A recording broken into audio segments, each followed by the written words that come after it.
السلام علیکم ورحمۃ اللہ۔ میں آج کل چکوال میں موجود ہوں اور یہاں اسمارٹ لاک ڈاؤن انفورس ہوا ہے۔ اچھا، جہاں اسمارٹ لاک ڈاؤن کی بات آتی ہے وہاں یہ ہوتا ہے کہ جہاں پہ کیسز زیادہ ہوں وہاں پہ سیل کر دیا جاتا ہے، بند کر دیا جاتا ہے، دوسری جگہ پہ معاملات نارمل رہتے ہیں۔ پر یہاں یہ ایسا ہو رہا ہے کہ کے پورے شہر کی دکانیں اور کاروبار بند کیے ہوئے ہیں، سوائے ان کے جن کو گورنمنٹ کی طرف سے اجازت ہے۔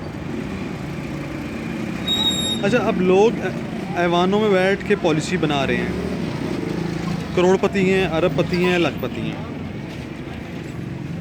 تو ان لوگوں کو نہیں پتہ کہ ایک مڈل کلاس، ایک نوکری پیشہ جس کی تنخواہ 30,000 40,000، ان کی لائف کیسے گزرتی ہے، یا ان کو یہ نہیں پتہ کہ کرائے پہ جس نے دکان لی ہوئی ہے اور جس نے روز کا لے کے جانا ہے گھر میں، ان کی لائف کیسے گزرتی ہے۔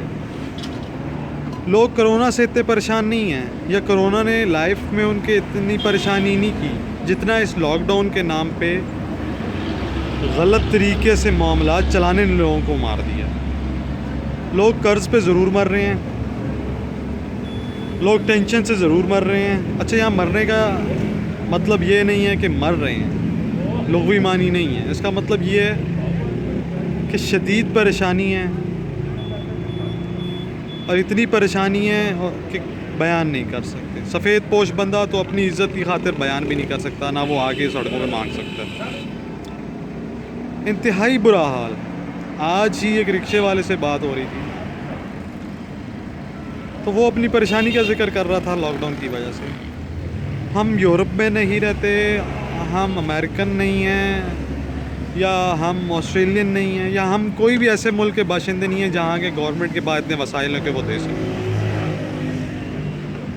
ہماری اپروچ ہمارے لوگوں کے حساب سے ہی ہونی چاہیے تھی کہ بیلنس ایسا ہوتا کہ نہ بالکل لوگوں کو دبا دیا جاتا، لوگوں کے کاروبار بند کر دیے جاتے۔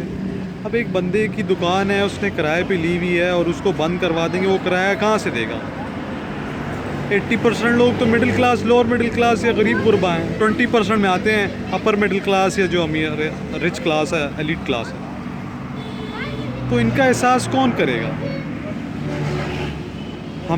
میں اب ایک عام شہری کے ہونے کی ناطے دیکھتا ہوں تو حکومت کو تو ہمارا کوئی خیال نہیں ہے۔ میں بھی ایک مڈل کلاس سے تعلق رکھتا ہوں، کہیں دور دور تک خیال نہیں نظر آتا۔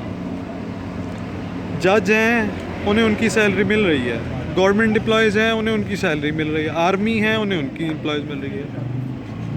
بھائی، جس نے دکان کھول کے کمانا ہے، جس نے رکشہ چلا کے کمانا ہے، جس بندے نے کرائے پہ دکان لی ہوئی ہے، جس بندے نے ادھار پہ پچھلے 3 مہینے کا لاک ڈاؤن برداشت کیا ہے، وہ بندہ کیسے کرے؟ پھر خودکشی نہیں کریں گے تو کیا کریں گے؟ عجیب مشکل صورتحال ہے، بہت مشکل ہو چکا ہے۔ لوگوں کی آگے سنیں تو صحیح، آپ کو پتہ چلے کہ لوگ کتنے پریشان ہیں۔ اچھا، یہ دفتروں میں بیٹھ کے احساس نہیں ہوتا، یا ان کو احساس نہیں ہوتا جن کے خرچے چل رہے ہیں اور جن کے وظیفے آ رہے ہیں اور چل رہے ہیں۔ خدا را ان لوگوں کو کچھ دیکھیں، ان کے مسائل حل کریں جن کی وجہ سے آپ آتے تو وہ مسائل حل کرنے کے لیے ہیں، لیکن مسائل بڑھاتے ہی ہیں، حل کوئی نہیں کرتا۔ السلام علیکم ورحمۃ اللہ۔